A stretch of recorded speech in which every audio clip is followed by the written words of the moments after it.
Before we begin, just a quick note. We're not medical professionals, and nothing in this episode is intended as medical advice. Always consult a licensed physician regarding your health. Rebecca Maas is a naturopath, herbalist, and clinical nutritionist trained at UC Berkeley, UCLA, and the Natural Healing Institute of Naturopathy. She leads a global telemedicine practice combining nutrition, botanicals, and lifestyle medicine to prevent and reverse illness, optimize wellness, and support peak performance. She collaborates with functional medicine physicians on complex conditions such as autoimmune disease, insulin resistance, and MCAS, and is currently authoring a book coming out early next year on a whole body functional medicine approach to GLP-1 medications. An international speaker since 2018, Rebecca has shared her expertise with YPO audiences and health organizations around the world. Thank you so much for being here. It's so fun to be here with you girls. Thank you for having Thanks me. for making the trek in the rain. Yes. It didn't rain until I got here, but I would have done it in sleet. Well, we have known each other for decades. Really long time. And we share a childhood best friend. We do. And it's so amazing because I've really watched you on this holistic journey and the knowledge that you have, the practice that you have created for yourself.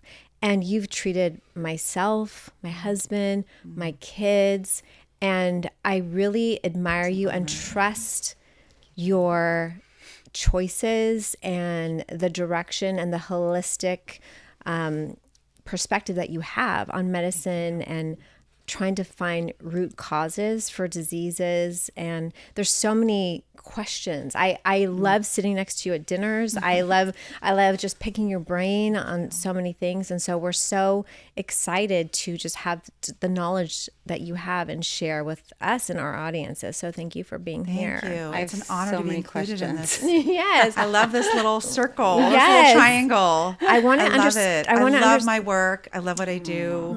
It's a perfect job for me. It is. Can we start off just by explaining Yes. what exactly Foundationally, right? What exactly do you do? Yes, Yes. foundation of it. Yes.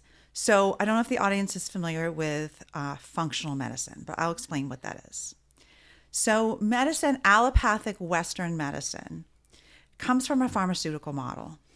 And it also uses the model of symptoms for addressing what the presentation is. It doesn't have curiosity about the underlying causes. It doesn't seek to understand the body as a system, that the body has a very intelligent language.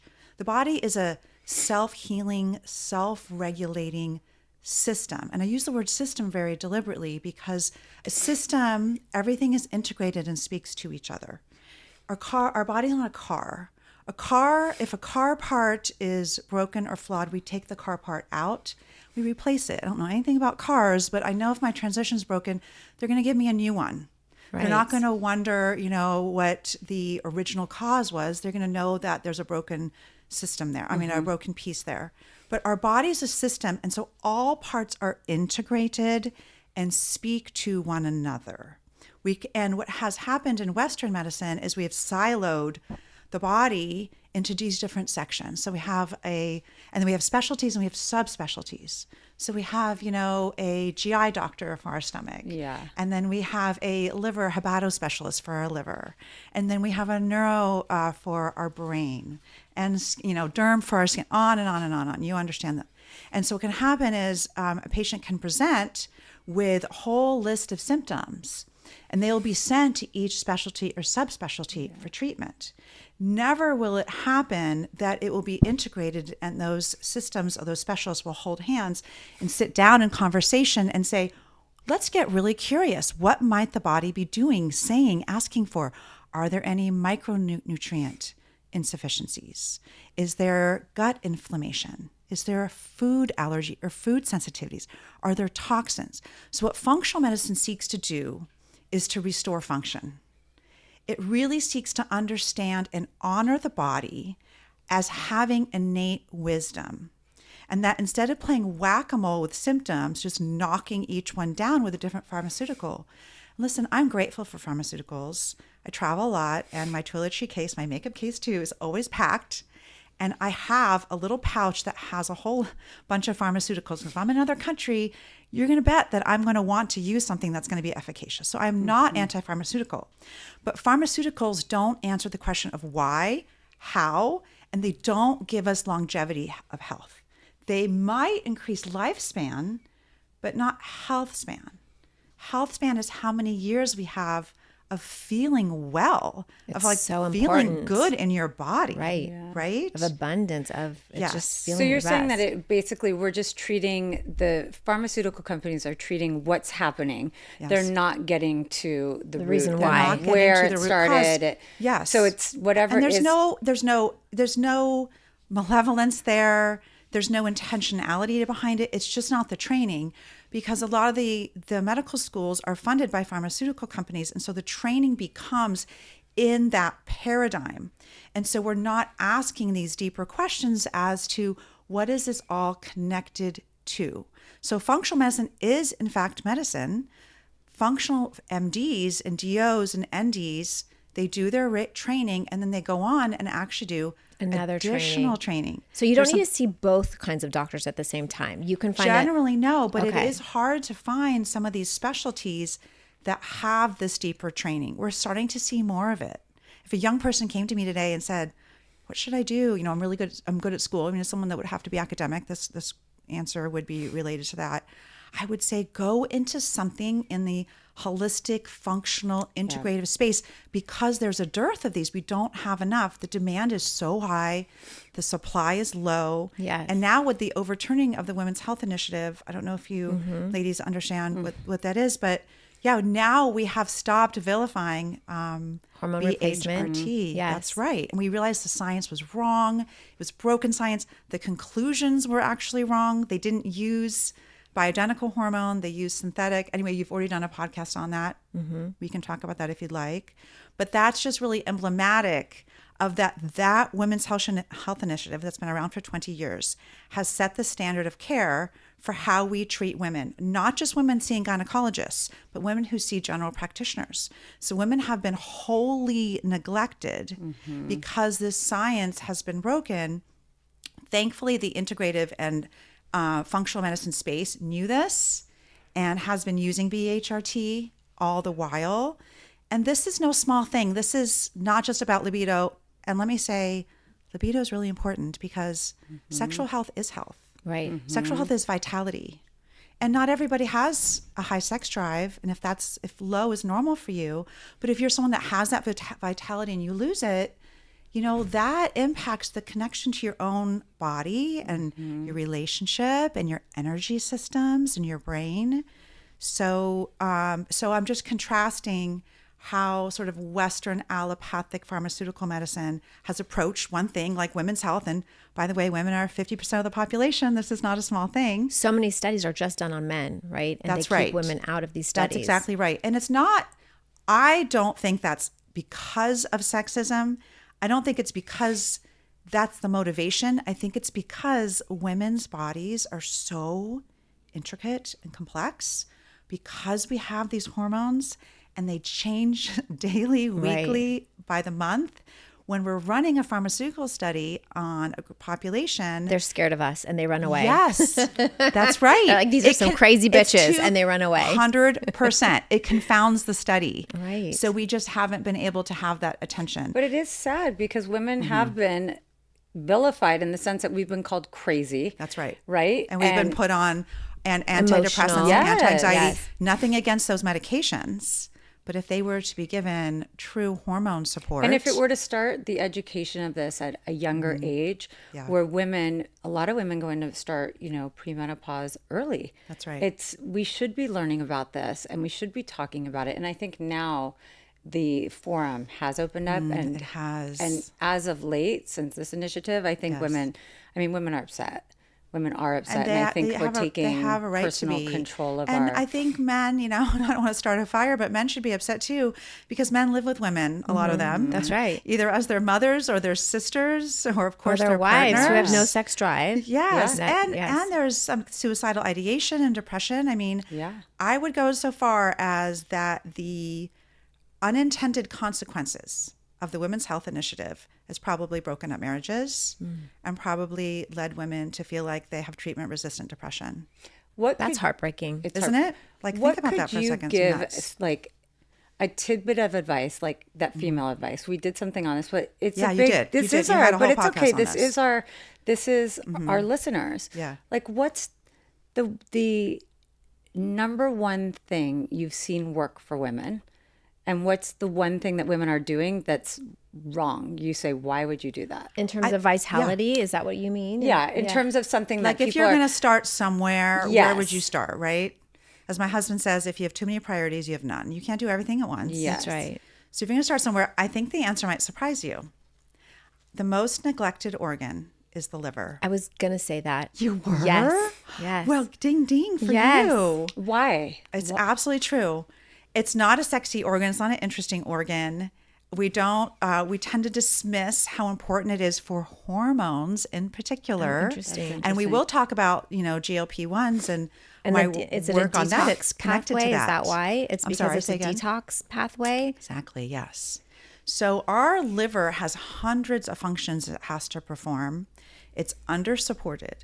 One of the things it does, and is relating to the topic of hormones, is and the science I'm going to be saying here is going to be, an overview. It's not going to be textbook perfect. I have to use kind of colloquial language here, but it sort of washes hormones. So our hormones get conjugated and they get used, let's say, and they have to be cleared out, taken out for the trash, made space for new ones.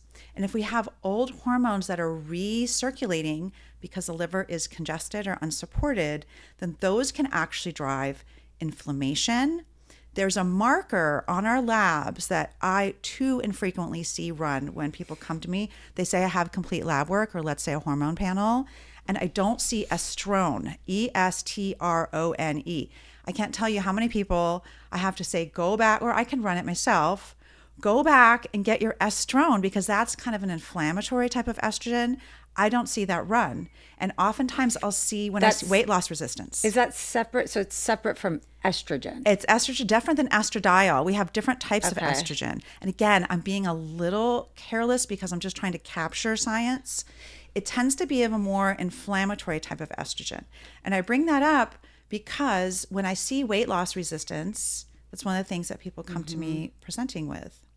Hence why I've ended up with a population of patients and clients that are on GLPs, and I'm not a prescriber, but they come to me either already on them, or in our time together will opt to go on them. Okay. Can I just clarify? Please. Is this only for women, or can men have this too? Because Estrone men is for women. Estrone is really for women, and really women more of premenopausal, menopausal age. And this is not the same as fatty liver disease. No, but NAFLD, non-alcoholic fatty liver disease, is a disease of insulin resistance, which I think is worth talking about what insulin resistance is, but I want to kind of complete your answer, or maybe I did.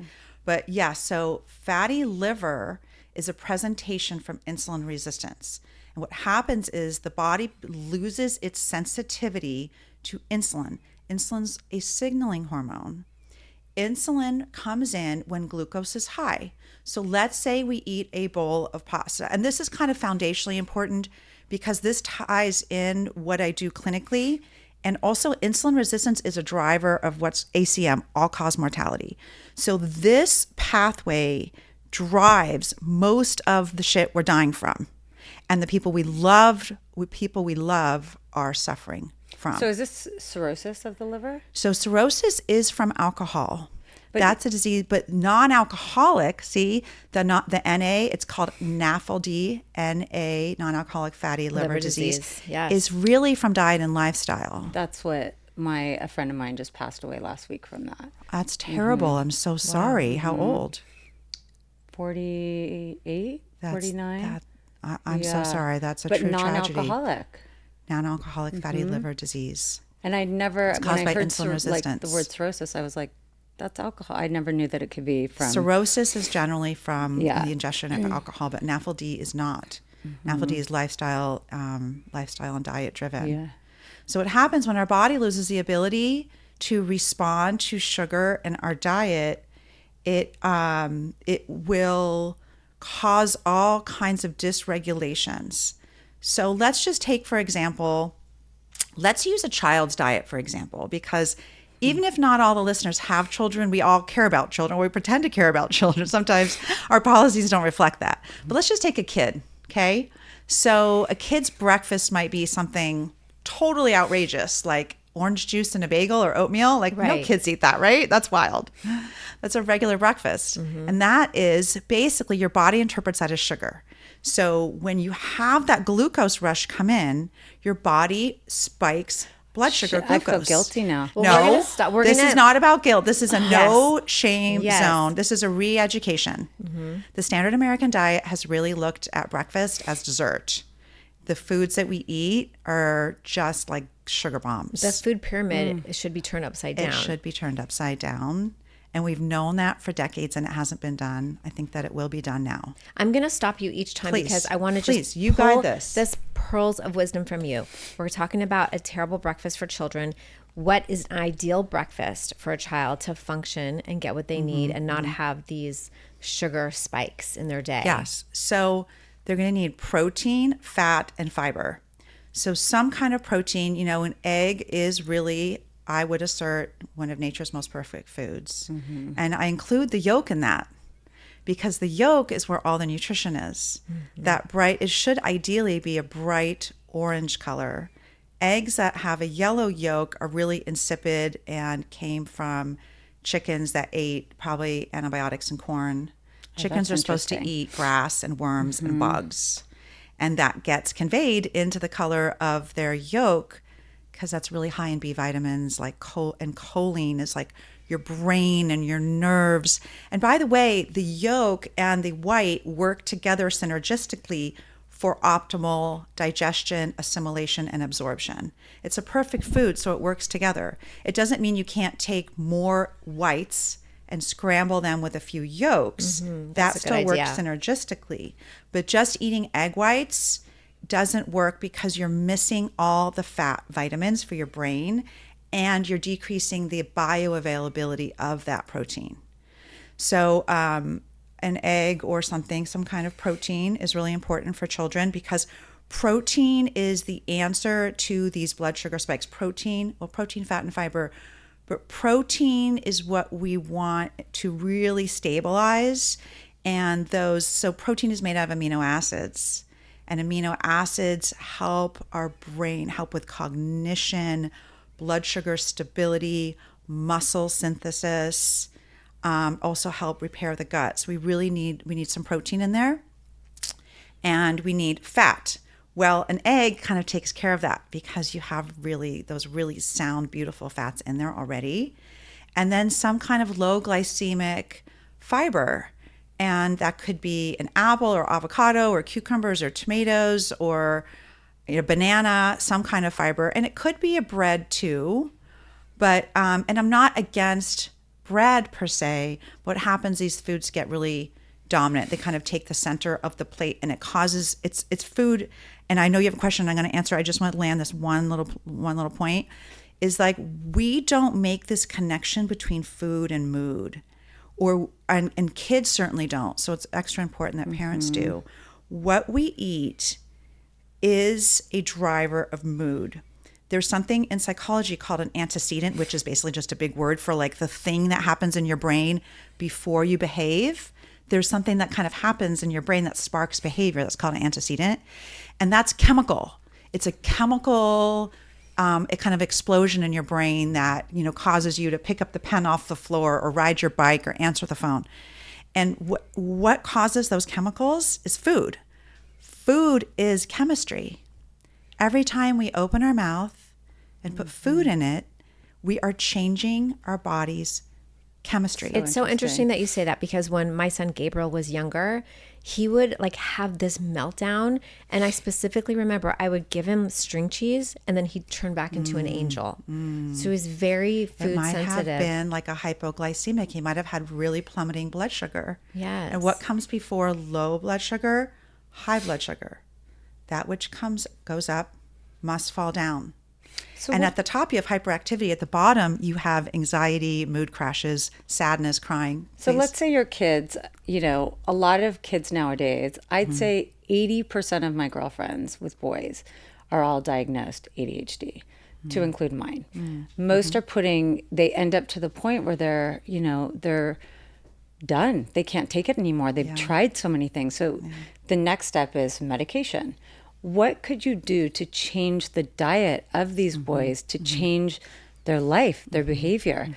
I know it's hard. Like for me, look, my daughter goes for a bagel every morning and cream cheese. What I was going to ask you is, I have someone who bakes me fresh sourdough bread on a weekly basis. Okay. So she makes it. Does that mean that it's a better sort of carb with? Well, the benefit of sourdough is it's fermented, and anything fermented is going to be better for our gut. Also, the fermented bread tends to sort of gobble up excess gluten. There's still gluten in there, but it will kind of metabolize some of the gluten, and gluten is an inflammatory hormone. Excuse me, not a hormone. Gluten is an inflammatory molecule for everybody, irrespective of whether they're symptomatic.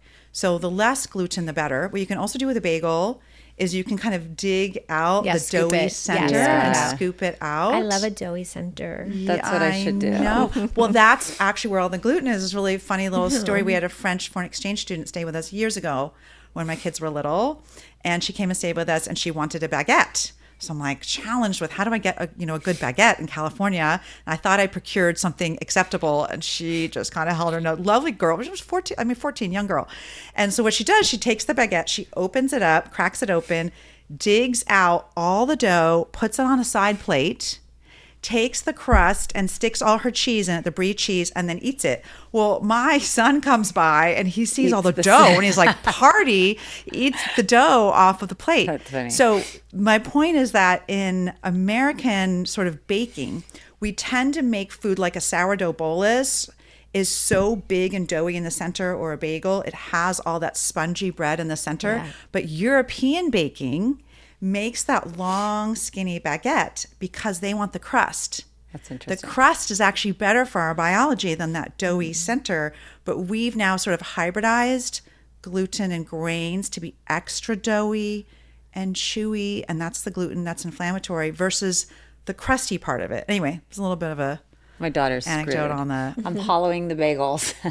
yeah, because bread is as old as time. Bread is biblical, but we bastardized it. But do you is sort of think my that there point. is something that you could do for your children who So do let's have go this, back to the ADD. like the ADHD, Let's go back to your question. to help their behavior? Yes, I do have an answer. And the answer is really foundational nutrition. So our bodies are really ancient. Our bodies evolved to eat very specific types of foods. And we're at an evolutionary mismatch. The kinds of foods that are getting mass produced all around us, our ancestors did not eat these foods. They didn't have power bars. And beef sticks. And they didn't have drive-through anything. Right. They didn't have these hyper palatable, shelf-stable foods.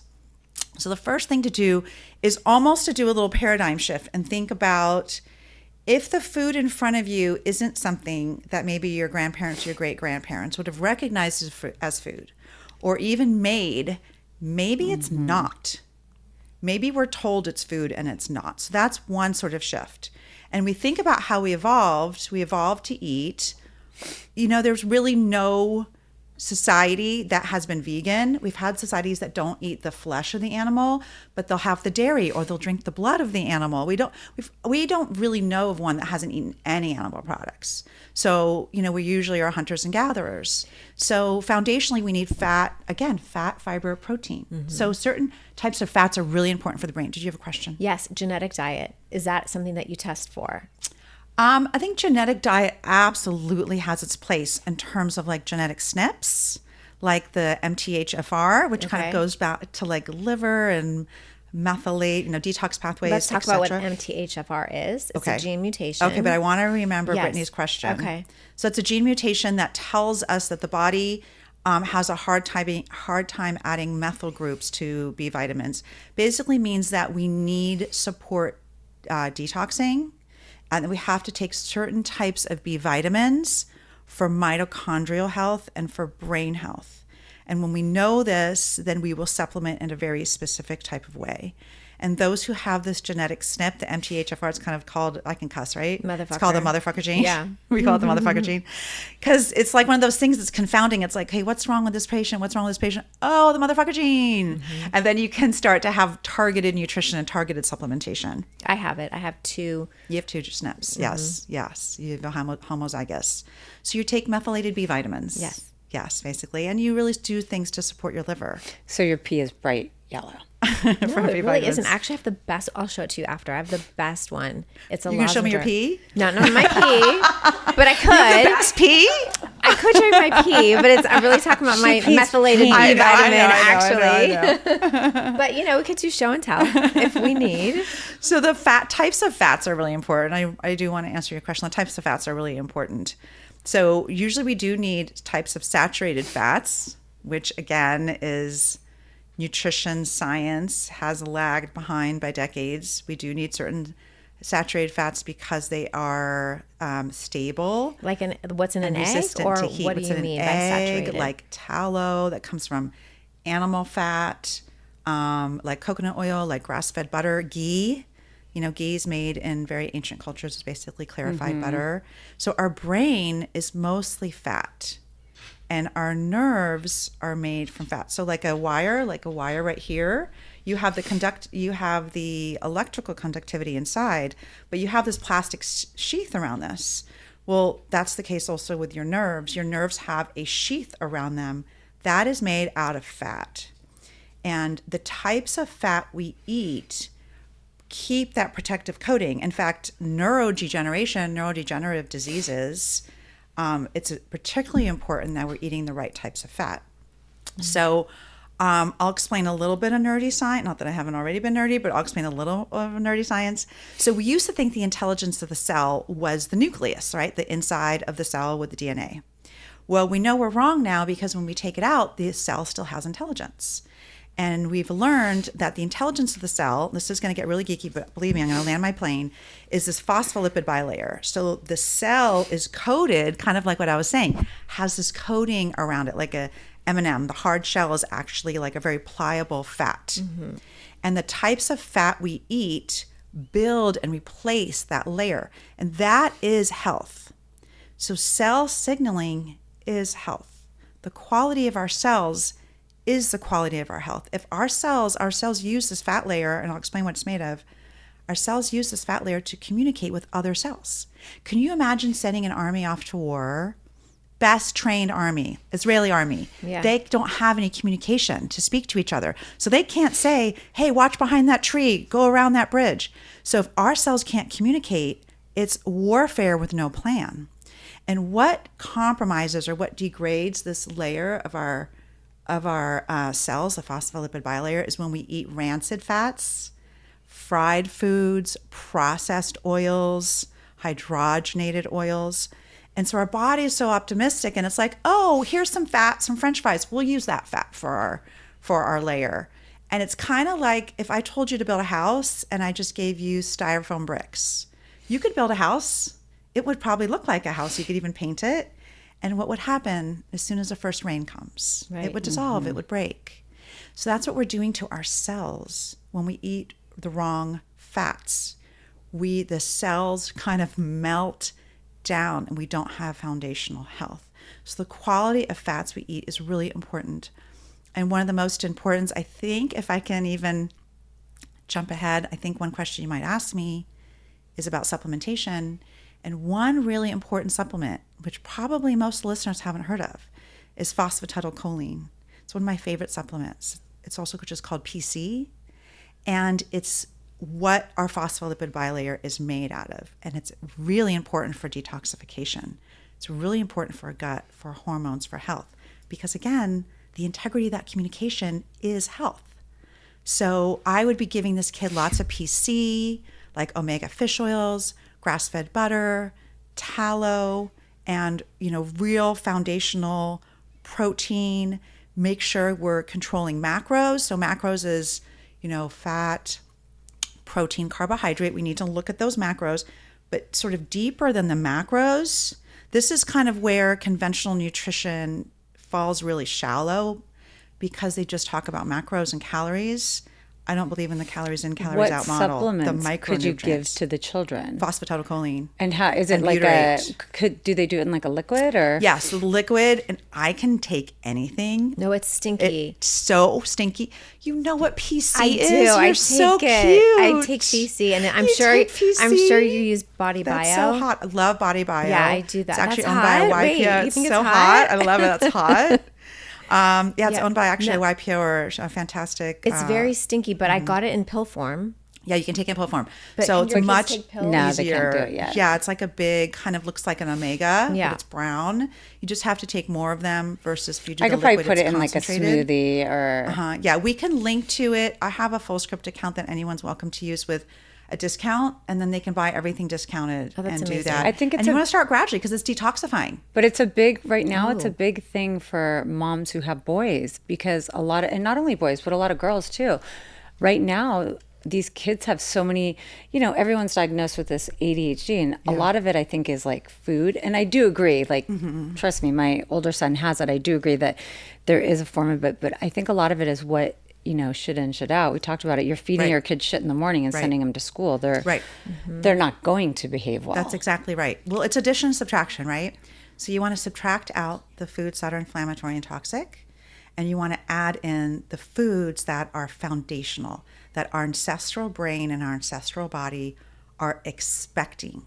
Our biology is expecting certain nutrients, not just needs them, it's expecting them.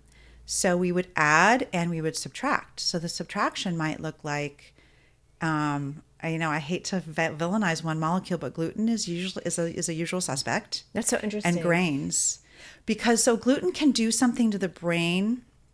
It can be an excitotoxin. So you guys know about MSG and how MSG is really toxic to the brain. Well, the G in MSG stands for glutamate. And glutamate is an excitotoxin. What does that mean? It means it gets the brain cells to spaz the F out. They get so excited, like think about kids jumping on a bed, interesting. and then they kind of die. Like it's too much energy and they peter out. So it causes actually cell death in the brain. So glutamate does this through artificial sweeteners, and gluten can cause this. Which is like everything, and other right? additives. Yeah, I think artificial sweeteners And colors, are one of the too? and colors. Colors can cause instant ADD. Like red dye number 5, thank God it's now going to be removed. Not That's soon a really enough, big but deal. Not soon. soon enough. But in Europe, you don't have that. You don't find that. The red M&Ms in Europe, they use beet. And you know what we really don't think about is all the food dyes in our medications. Like Advil and cough syrup. So true. Benadryl. They now Benadryl. do, like, for those are the- all dyes. For the kids now, they do dye-free ones. They do. Yeah. There's So a like, mom who started a company called Genexa. okay. I hope I'm saying that right because I want to give them a plug.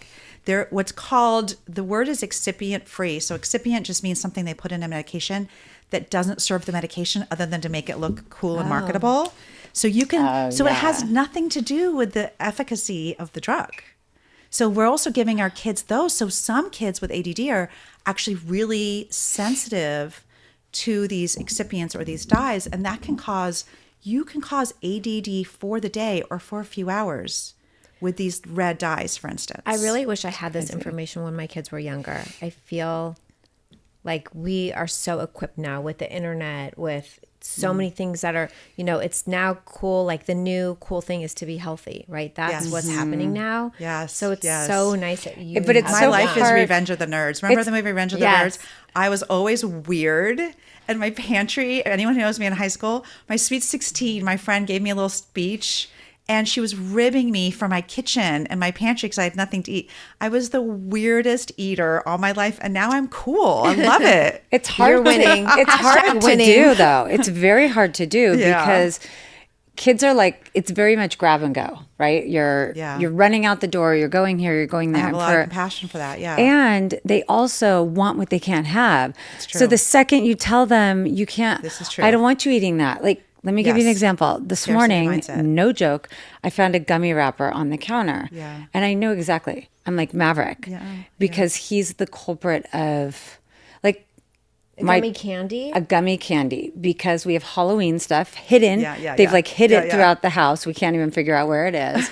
And he's, in the morning, that's how he starts his day. And for him, it's toxic because it starts him off and it sets him on a train. It sends him on the path for a train wreck. So maybe a conversation to have instead of making it wrong or bad or, and not forbidden in the sense that, a few things I have to say about that. First of all, there's no perfect approach. Where moms are kind of have this challenge against us because the social food culture is set up in a way that kind of, like I said, it's mismatched for our biology, and it's fake food. It's ultra processed food. It's developed to make us addicts, which is interesting. It's also where GLPs come in. So there is such thing as food addiction, and these companies don't have our best interest in mind. They're trying to make addicts out of our kids. So one approach would be to have a conversation and say, I'm going to vote with my dollars. And because we're the adults and, we earn the income and we do the grocery shopping, there are certain foods I'm just not going to buy and bring in the home because it's kind of against my values and my conscience. So I don't really want to buy the goldfish because they have the food dye, Yeah. Now you have an allowance. And if there's something that you see that you would like to purchase, that can come out of your own money. Or when you go to parties, you're welcome to put in your own body. You have agency over your own body, but I have agency over the home. So you won't find it here because then it doesn't align with my values, but you have agency. That would maybe be one approach, because then there's no shame in there. It's not like you're not taking this full dominion over your child, but you're also sort of leading them out the way. Another approach would be, which I used to do with my kids, is say, okay, so you want the damn thing, whatever the food is, fill in the blank, the donut or the gummy or whatever it is, the sour. My kids got kind of obsessed with the sour stuff. I'm like, God, it's like not even food, but okay. So here's what you do. So have the thing and then listen to your body. How do you feel? How do you feel 30 minutes later? How do you feel an hour later? How do you feel a few hours later? How do you feel the next day? So connect what you ate, because there's no shame. This is not moral territory. There's moral issues in life. This is not one of them. So just pay attention to your body. How does your body feel? Not the second you're chewing it, but after. I know exactly what his answer will be. Yeah. You're annoying. That's okay. Stop talking to me. But they listen. They'll file it away. And then when they do sort of like binge or overdo it, sometimes they do come into us and say, depending on their age, I have a stomach ache, or I don't feel well, or I can't focus, or if you eat that, how do you think you'll do on the test? Or, if they're going through hormones and they, a girl or boys can cry, they start crying. I wonder if that correlates. Like, did you have a real lunch? Like, what was your snack after school? I wonder if you ate something. I mean, you just told that story about Gabe, right? Yeah. He just needed like a little bit of fat to stabilize that blood sugar. Yeah. So inviting them to develop self-curiosity so that they become their own doctor. Doctor means to teach, docere, from Latin.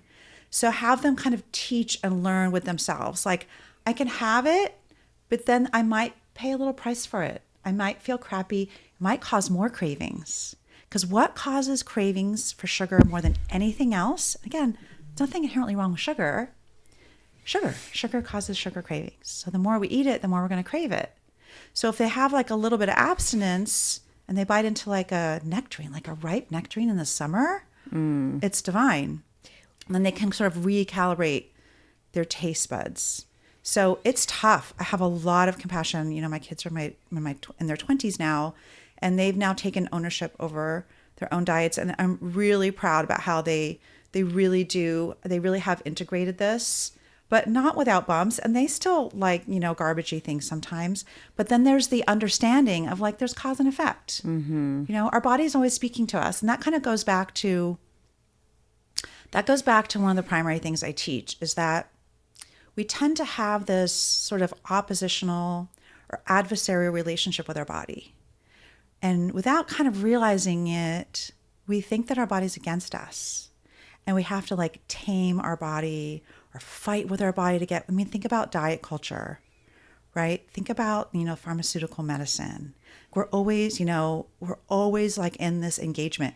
And when I deal with complex chronic illness, a lot of my patients have illness, real serious illness, like the kind that would make your hearts break. I kind of have to start from that place and say, you probably think your body's failing you, but your body's been there for you all along. That's such a good perspective. Every pesky nuisance symptom you have, Every one of them is your body keeping you alive because your body's giving you the symptom instead of falling apart.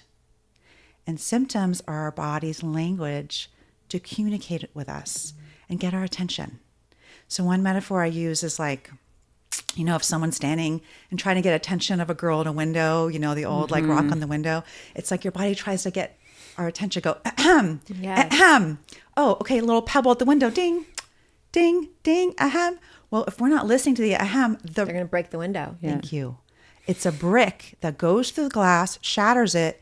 And what does that look like? That looks like a diagnosis, right? But the diagnosis doesn't just show up because we have a Latin name for it. Health exists on a continuum. Disease, too, can exist on a continuum. So we're not healthy one day and have some terrible diagnosis the next. Our body has been fighting for homeostasis for decades and decades, trying to get our attention. Maybe eczema, maybe constipation, maybe migraines, maybe pains, maybe some kind of flare-up. And we tend to dismiss that as normal. That's normal. And yes, suffering is normal. We've all been alive long enough. Life is really hard, and we all know we're going to suffer. But our body's a genius. And if we give our body what it needs, our body will be there for us, but we have to be there for our body.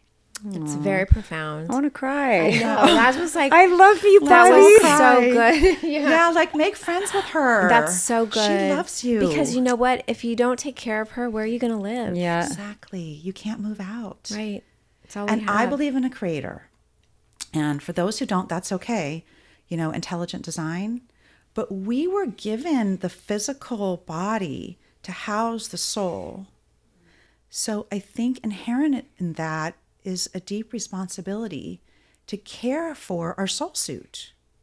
I Oh, love a that soul word. suit. Rebecca, this is amazing. A soul suit. Soul suit. I like your soul suit. It's not do too. shallow. It's really nice. It's Look, how we no, were it- made. I like my soul suit too. Yeah, I know. I like your suits. Yes. You've good I have. suits. There's like so many questions Go. I want to get into. Go. Let's like go. one I've of been the talking big too ones I much. think for women of our age group is hair loss. I hear it from every single woman, every single friend I have. It's hair loss. And unfortunately, it's that as you get older, as you go through menopause, did you have COVID? Were you sick? Are you stressed out? Give us something. Help us. Where do you start? What do you do? Well, so one of the first things I would think of when I'm presented with the hair loss challenge is I would go to thyroid. Subclinical hypo. Again, there I go with the annoying words. No, I love it. I love it. I mean, we speak the same I'm language. like, okay, I'm like, so wait a into second. this. Check yourself. No, I got it. Okay, so the term is subclinical hypothyroidism. So a lot of women in particular are walking around with underfunctioning thyroid. And one of the symptoms of underfunctioning thyroid is hair loss and hair thinning. And one way we might know that is the outer third of the eyebrow starts to really thin out. Also constipation, cold hands and feet, and sluggish metabolism, morning fatigue. So I might run thyroid, but my standards for thyroid labs might be higher than another practitioner. And I'm not even a physician, but I have really high standards because I want optimal health. I don't want you just to not have thyroid disease. Oh, here's my patient without thyroid disease. Oh no, I want her to be optimized. I want her thyroid so strong and robust that it's giving her body what it needs. That's How do we number do one. that? Well, that's definitely more clinical, but we can certainly talk about things like nutrients and supplements that help support thyroid function. Is that iodine? Iodine, very good. Iodine's really important. We don't want to overdo iodine, but iodine's really helpful for the thyroid. And one of my favorite ways is not through supplementation, actually, is through seaweed. And if you love seaweed, and actually kind of to come back, because I know you have younger children and they love, chips and salty They food. love seaweed. That's They so love seaweed. great. My kids loved it too. and it's high in iodine. So you want to get like a really clean one, make sure that it's done with clean oils and high quality, but there's natural contents in there. So I would do that. And then Brazil nuts have some selenium, like 2 or 3 Brazil nuts a day. Give your body enough selenium. And that helps you sleep as well, right? Yeah. And the nutrients are also good for your hair and your skin. Okay. So when I also think about hair loss, I think about micronutrient insufficiency.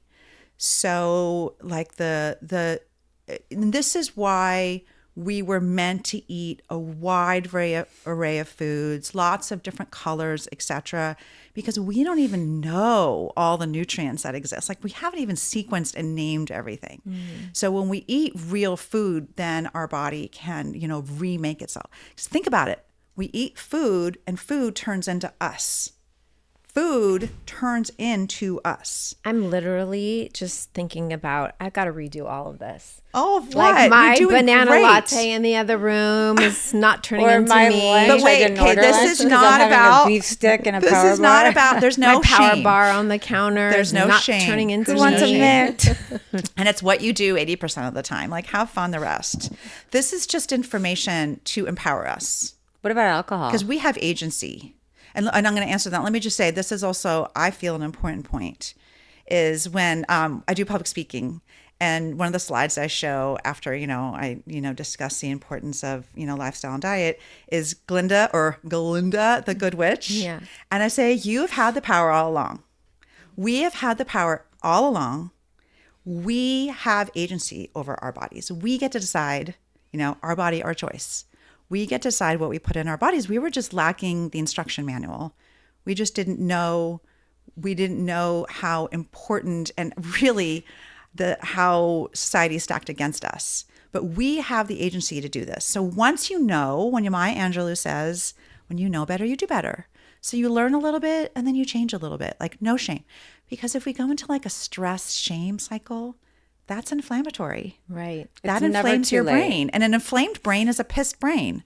So we don't want pissed off brains. We don't want to inflame our brain. Just be gentle with ourselves. Oh, I learned that. So now I'll do this. Right. Simple. Information is power. So take me through a day because I just want to understand, what are you ordering at a restaurant or what are you making quickly for yourself, just so Okay. we can just practically put it Sure. into our lives. So Sure. breakfast, lunch, dinner. Yeah. And, optimal meal, like Optimal optimal meal. meal for but still happy. power brain, Yeah. body Well, health, first I'm gonna say, hair, I nails. love to eat. I love food. And anybody who knows me has ever eaten with me. I don't skip meals. Right. I love to eat, and I don't feel well when I don't eat enough. So I am not like a salad and water gal. Like I eat a real food. And so I used to have really, really low blood sugar. In fact, when I was in high school, I used to have to put a glass of apple juice, which is the worst thing. Like apple juice, juice is just pure sugar. I used to put it on my nightstand before I went to bed with a little bit of water in it because I had to drink it in order to get out of bed. That's how low my blood sugar was. I didn't know I was making it worse. So I used to get really shaky and I used to overeat for energy. And I had weight challenges for a while because I was eating for energy all the time and I was eating the wrong things. And I wasn't eating food that was spiking satiety signals in my brain, telling my brain I'm satisfied, which again goes back to the GLPs, why I'm interested in GLPs. So I used to have to wake up and have a big breakfast because I was so freaking hungry. But I've been able to change my metabolism through everything I've learned and change my body's ability to handle glucose and energy. So now when I wake up, I usually have some kind of electrolytes or minerals and water. And I try to wait a good 60 to even 90 minutes before I have caffeine. And there's a reason for that. I'm not against caffeine.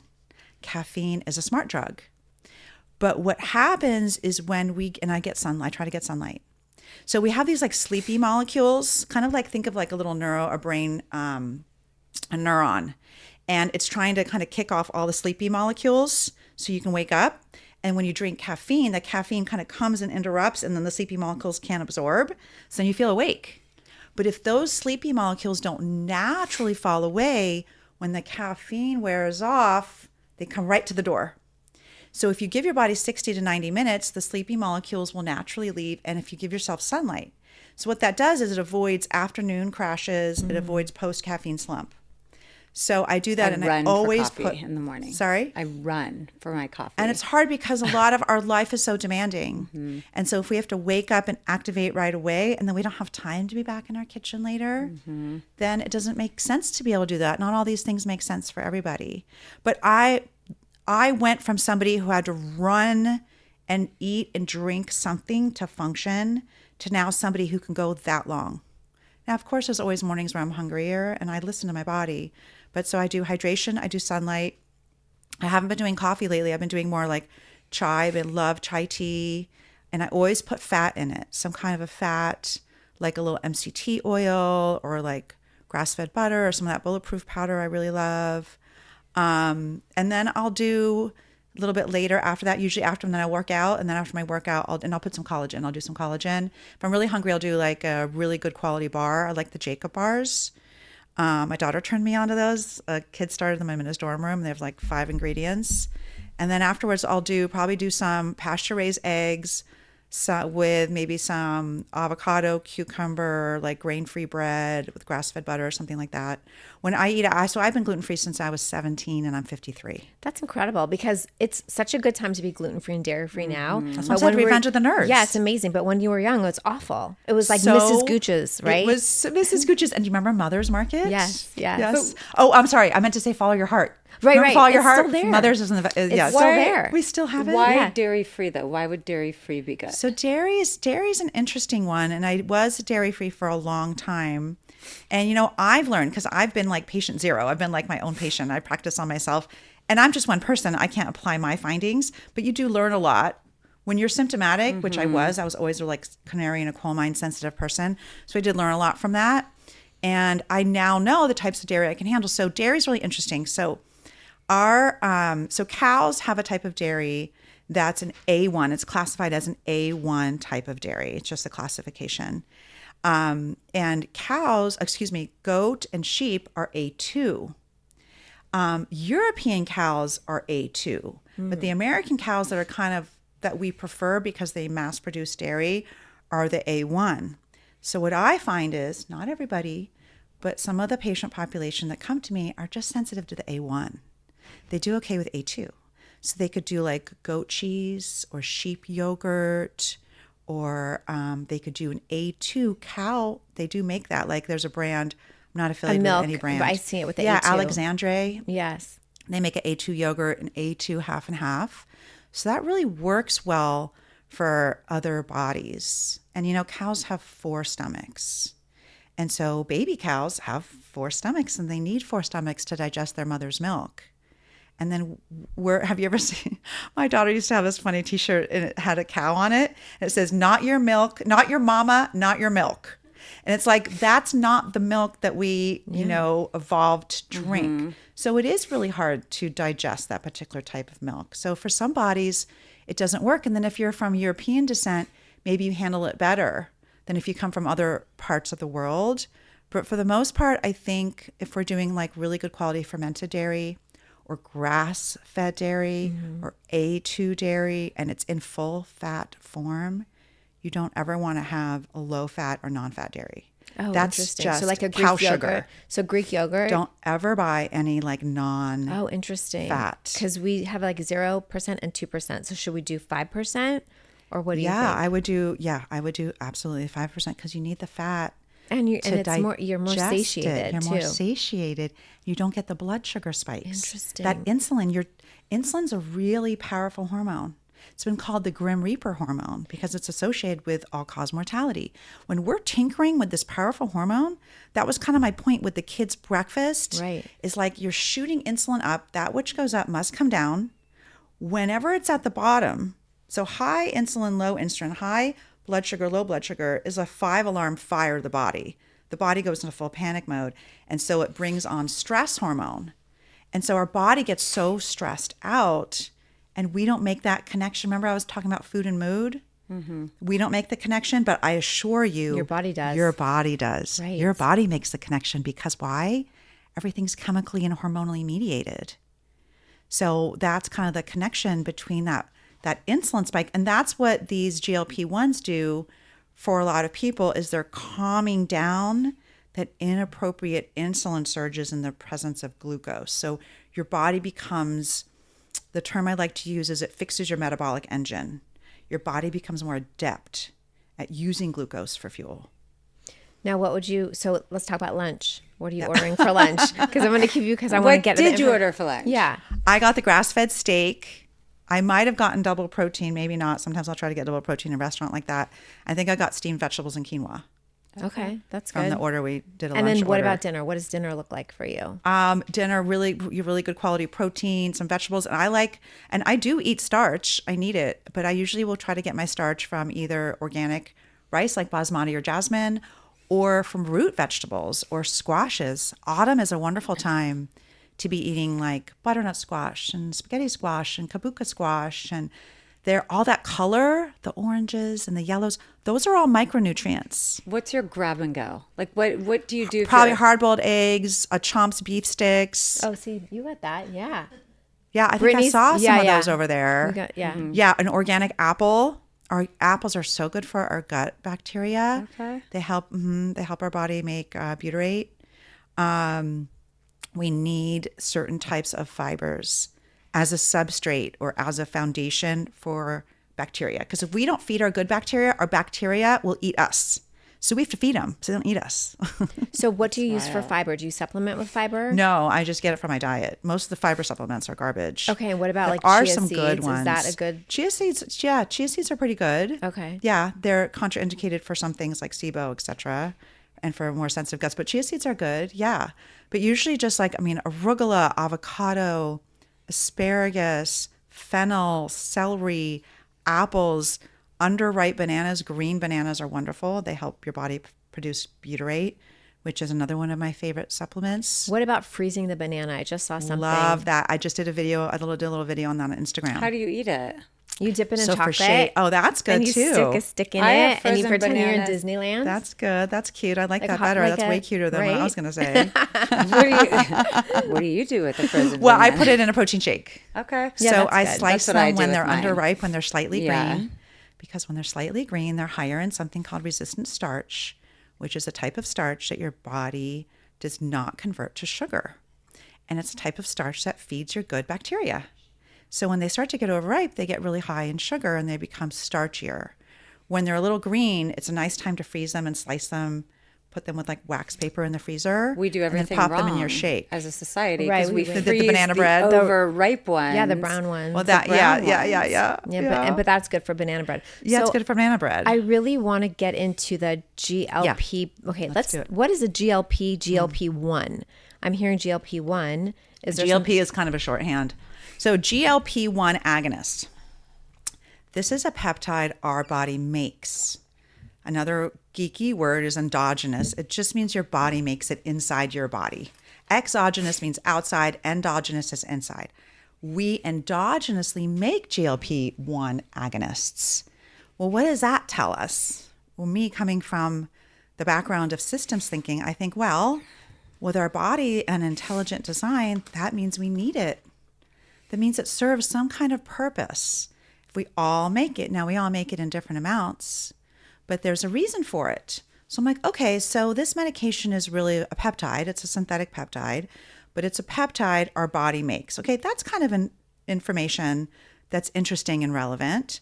What do they do and how are they used? We have receptors, like little windows and doors for them on our pancreas, on our gut, on our brain, different parts of our brain, our amygdala, like all different parts of our brain. So we have these receptors through our body for these. And what do? They're kind of like the conductor. They kind of get everything synchronized, like the gut and the brain and the pancreas, so that when we eat, we don't have metabolic chaos. We don't have blood sugar too high, insulin too high. We're not too full. We're not too hungry. Like the eating, we just kind of take for granted. When we eat, their body knows what to do with it, and it does, but it's this really like intelligent design. So these GLP-1 agonists help kind of synchronize all this. And a lot of people know already, they help with satiety. They help with insulin signaling. They help with craving and reward. They communicate, and the GLP-1 connects, as I said, the gut and the brain. So they have application. We also know that they help with neuroplasticity in the brain. And they help with inflammation. They do a lot of other things too with autoimmune. So my approach has been, okay, well, first of all, I had patients coming to me, and I use the term patient and client interchangeably because when I work with doctors, they are called patients, and legally I can't call them patients when I'm not working with doctors. So I'm not a prescriber, I'm not a doctor. So people would come to me either already on them or in our time together would be prescribed them. And I didn't know anything about them. I mean, really, who did when they first came on, right? So I had to learn in real time, like, I want to show up for my patients and clients. I want to help them. So I need to know what the heck's happening. Mm-hmm. What are these symptoms? What's happening? What is this drug? And I do have a little bit of a bias towards pharmaceuticals, but I had to check that at the door because this is not about dogma. This is about like, how can I show up for my patients? So I started really researching and I thought, oh, these have incredible application. And there's a lot of use cases for them. There's a lot of reasons why we might want to use these. And they have a lot of offerings to us. But what was happening is doctors were prescribing them with no protocol. They were just giving these prescriptions and then sending them on their way. And some people were really struggling with symptoms, side effects. They were losing weight too quickly. And that is a real thing because when we lose weight too fast, it's so stressful on our liver and on our organs because we store toxins in our fat. More evidence for the body being a genius. You know, our body doesn't want these disgusting heavy metal toxins and pesticides near our brain and our eyes and our vital organs. So they get shuttled into fat and stored and kept there safely because it's away from everything. Well, when you start burning fat, you're liberating all these toxins. These toxins are like free floating. And it can be really, really stressful for the body. The metaphor I use is, do you know as a kid those snow globes? Yes. Mm-hmm. And the little glittery snow would settle to the bottom and then you shake it up and then all this sparkle.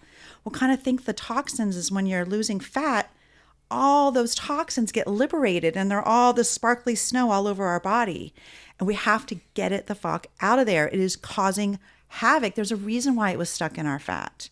And so if we don't have a healthy liver and gallbladder and gut to clear that out, then we're causing something called endotoxemia, which is recirculating toxins. So I have patients having all kinds of weird symptoms, and it's so easy just to blame the drug. And I thought, no. That's so smart. This is not the drug. Yes. This is the protocol, or more specifically, the lack of protocol. Meaning people were getting too high of a dosage. They were on not the best one for their body. All of the above. So they were getting dosed too high, too fast for their body, for their health, because the side effects were too intense. And some of this suffering, I contend they needn't have this suffering because if their dosing were appropriate and they were giving a protocol and they were giving certain diets and supplements to help with this, they could have a much easier time. I had some patients who were like, I can't take this. I love that I'm losing weight. I got to get off. And they would just stop abruptly. I'm like, wait a second. We can do something with this. So I created in real time my own protocol to help with my patients. And then I decided to write a book and I'm almost done. I'm so excited for this book. Thank you. It's a short book. It's 125 pages. Amazing. Like I'm not going to do like a whole life story. Like I'm really going to be like clinical. Yes. My vision is I'd like this book handed out with the prescription. I would really love to be able to reach doctors, and I do know quite a few. I'd like to know more because, listen, physicians don't have time. They have 7 to 11 minutes if this is insurance billed visit, and they can't say, you know, because I want everyone to get a DEXA scan. That's the other thing. What is that? So I'm glad you asked because a lot of the prescribing of these GLP-1 agonists is based on BMI and body mass index. And body mass index doesn't give us enough information. You know, you can be a bigger person and really appear to have a bad BMI and actually be mostly muscle and really strong and metabolically sound. On the other hand, you could be TOFI, thin on the outside, fat on the inside, and have like a really beautiful BMI and be totally metabolically sick. It doesn't give us any information. And it doesn't tell us about the type of fat that's invisible, which is called visceral fat. But a DEXA scan does. A DEXA scan is a type of technology that's used for bone density, but you can do it also just for body composition. So it will tell you percent body fat. We should do this. Your muscle. Where do Now, we do aren't it? you guys okay? So I listened to your interview with your trainer. Yeah, we haven't done And that. is he tracking your Well, we composition? should do the dunk Well, tank. he does it by pinching us. You know, I don't want to do the dunk tank because it's going to ruin my hair. But let's do it so on I hair need to do day. a So get a DEXA scan. Go Okay. on Yelp. Look for Rosie's DEXA scans. salon Like is in the $60. same parking lot as the dunk tank. But here's the thing. No, because you want visceral fat. Visceral do the DEXA. fat, and also I don't want to go into a dirty So dunk where- tank. I need to be the first person in the dunk tank Where because do we that's go? gross. Germaphobe. Where do we Let's go do do this? the DEXA. Do the DEXA, Yeah, girls. but Where do we go do it? So go on Yelp, look for a DEXA. There's going to be DEXA? DEXA. Ask your physician. You know, it's like usually like under $100. And Oh, you're not good. doing, and if you want to do the bone, that's great. I need to You're do the bone. I probably haven't in- done that We're yet. probably at the age where we should be I did mine. getting that information. What I'm talking about is the same technology, but it's going to tell you your percent body fat, how many pounds of muscle. It's going to tell you the distribution, like are you balanced on your muscle? And then it's going to tell you more things than this, but it's also going to tell you your visceral fat, which is that inflammatory kind of oftentimes invisible to the naked eye, meaning you wouldn't look at somebody. I mean, listen, if someone has a really bulging belly, It's then they obvious. have a lot of visceral Yes. fat. But this is still not the type of fat, does my butt look big fat? This is like on your organs. This is the type of fat that's like marbleized. You know, you see marbleized steaks. This is inflammatory fat. These are the patients that were in the hospital with COVID that were at the higher risk. When everyone's like, don't fat shame, don't fat shame. When we're like, well, there's some valuable information here because some people who have certain, weight contentions, they're more vulnerable to the cytokine storm because cytokines are inflammatory and they're stored in the fat. So we want to know where you are, right? So my goal with using the GLPs, again, I'm not prescribing them. My goal is reality. Like, let's live in reality. You know, M. Scott Peck said, and this has been a driving principle of my life. My mom made me read The Road Less Traveled when I was 13. And he said, mental health is the commitment to reality at all costs. That stayed with me my whole life. That means we have to be in reality, irrespective of how painful it is. And so I think about that a lot in terms of like, I'm not anti-GLP and I'm not even pro-GLP. These have application. They're alleviating suffering. Let's be in reality. They're not going away. And let's use them to be stronger and healthier, have better body composition, to hedge against all-cause mortality. You know, they're calling Alzheimer's type 3 diabetes, which is basically meaning metabolic illness is the driver of how, we're losing our lives. Yeah. It's crazy to me, all the functions that you hear about the GLP-1s. It's almost like this miracle drug now. Like, I mean, for addiction, Yes. for losing weight, for heart disease, for memory. I'm hearing that it's you're great right. for your brain. So when people say to microdose it, Yes. explain what that is. Sure. Because they give you like a start point, right? But it's usually- microdosing less, but when they give you vials that are already pre-filled, how do you microdose that? That's difficult to do when you're doing the insurance coverage of the drug because they give you these pre-dosed pens. And I kind of had to learn this all from my patients. I would have them go to the refrigerator and like show me the pens because I'm like, well, just give yourself a little bit of it. They're like, no, you don't understand. I can't do that. Like the full dose is making me sick. I'm like, let's just do less. I'm like, legally, I'm not supposed to say that. But what if we just did less? I'm like, we can't do that. So this is where compounding pharmacies are really very valuable because compounding pharmacies, if you get compounded, your prescriber can talk with you about what are your goals and what are your symptoms and are you trying to deal with an autoimmune presentation? Are you pre-diabetic? Is this a weight loss thing? Is this a food addiction thing? Because that's a real thing. That really, I know someone that it really helps. Yeah. I mean, these are people really suffer. There are people who feel enslaved to the whole conversation around what are they eating today? When is it coming? What's next? Like this is real suffering. So the microdosing is less of the starting dose. So technically the term's getting thrown around a little bit. Technically microdosing would mean it's not the dose that's going to be yielding the weight loss results. It would be a dose that would sort of supplement the deficiency. Okay. So some people don't make enough GLP-1. So we already said everyone has it, right? Everybody makes in their body. but there are some people who just don't make So enough. how do you know that? How do you? So that would be in conversation. There'll be like a clinical conversation. And so some people are finding, like, I have a patient who had colitis and she went on the GLP for weight and for diabetes, and her colitis cleared up because it was addressing these inflammatory pathways. Oh, interesting. So the microdosing you can really only accomplish if you're working with someone who's sort of studied and knows this approach. Usually it would be, the microdosing would be if they had some addiction or inflammatory issues, autoimmune issues. If you just want to start gradual, I'm a fan. Again, I'm not a prescriber. I'm not a doctor. So this is just my opinion. This is not medical doctrine. This is like one person's clinical experience. Is I think people are going on them for too short a time at too high dose. I think we're slamming people onto the freeway and then pushing them off onto the side of the road. I think we should have a real gradual on-ramp. I think, and I write about this in my book, I explain why. I think the dosing should be low and slow is the tempo. Right. And what's happening is our cell receptors are burning out and we're developing resistance or a tolerance to it. And then we need more and more. But if we start really slow and gradual, like my ideal client would come to me not on one, but wants to get on one.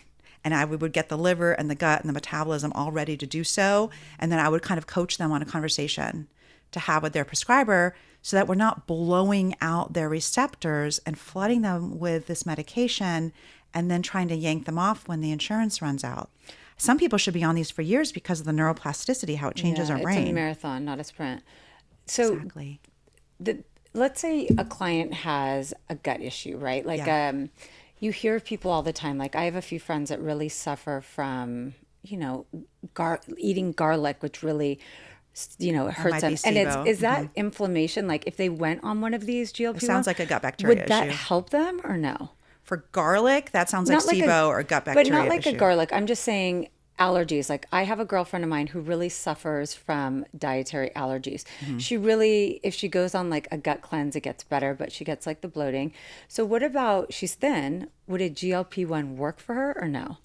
I'm not seeing inflammation? that. I'm not seeing that application. No. That sounds to me like food sensitivities. That sounds to me like a gut bacteria issue. Yeah. So I would suggest a comprehensive stool panel and look at what kind of gut bacteria are present. Maybe too many bad guys and not enough good guys. I can say that this is so enlightening for us. We could talk to you for hours. I have so many more questions. We have so many more questions. You've really taught me today, reminded me to love my soul suit. I appreciate my body. I want to She's been there for you all protect along. her and Yeah. take care of her so much more. You need to write that book. Yes. Thank you. Your soul Yes. suit. That's your Thank next you. book. I A children's book. Thank you. Yeah, I love that Aw, idea. You guys are cute. Thank you. And we're so excited for your book to come out. Thank you. Congratulations. I appreciate the I want to have you support. back on. I have so many Love questions. that. Well, when I come back when the book is out. Yeah, Yes, we'll yes, do yes, that. Yeah, like we'll the first do that. spring of the new Yeah. year. Yeah, because Yeah. we could go on forever. I would love that. Thank you so much for being here, and we will have whatever you're healing. Thank you. Been an honor. Love you girls. Thank Thank you you. so much.